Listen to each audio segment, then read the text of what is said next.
I'm Scott Haywood. I'm with Clark Smythe. We're going to talk a little bit about leaders for flat species and maybe give a hint on what you can do to make your casts a little bit easier and stealthy. Normally, when you go into a fly shop or purchase something, you buy a tapered leader, you attach it to the end of your fly line, and after you've done that, you attach a bit of tippet. So if you're looking at the whole schematic, you start with your fly line, you attach your 9-foot leader, and you attach a piece of tippet, which then goes to your fly. Well, we have an idea that might help to extend this leader and make it longer, but may make it also easier to cast, which is particularly important when you're fishing for permit. So when I look at this schematic, I see where our leader is tied to our fly line. There's going to be some sort of knot. Usually people like a loop-to-loop knot. Then you're going to run your tapered leader to where you have another knot, and let's call it, if we're talking about permit, maybe a 16 or 20 pound tippet off the end. One issue with this particular leader is where that tippet is tied on, regardless of what knot you use. I like to use a blood knot. Some people like a double surgeon's knot. Both are strong. The problem is that your breaking point is going to be at that 16 or 20 pound tippet, which a permit is capable of breaking very easily.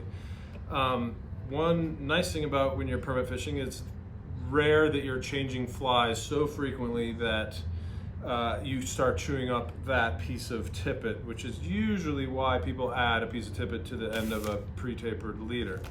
And we just wanted to talk really briefly, we'll be short about it, how to extend that leader without putting tippet on the end where your breaking spot is going to be at 16 or 20 pounds. Instead, we grab a spool of 60 pound tippet, which is most harping fishermen would have in their tackle box with them. And instead of lengthening our tippet, our leader by adding tippet to the end of the pre-tapered leader and tying a knot in the weak spot of the leader, we'll back right up and we're going to pull out a 3-foot stretch of 60 pound, tie a loop knot in it, and then connect that loop to your fly line. Mark, one of the other advantages also in terms of this system is not only to eliminate the weak point of your system, but to make your cast easier, because you're adding this 3-foot here, which is thicker and much easier to transfer the energy from your fly line to your leader. Right, exactly the point we wanted to make. If you were to fish a 15-foot leader that tapered down to 8-pound test, it's going to be very, very difficult to turn over any kind of fly and transfer all of that energy down your fly line, out the butt end of your leader and through the midpoint of the leader out into the long wispy part of the tippet. If it's windy, you're not going to make the shot.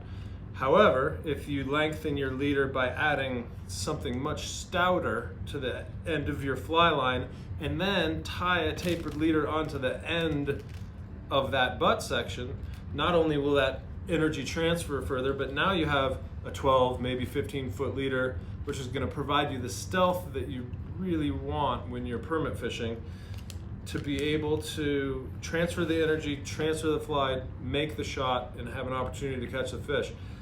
Once you maybe hook a fish, maybe, I say it's because it's a permit and they are hard to catch.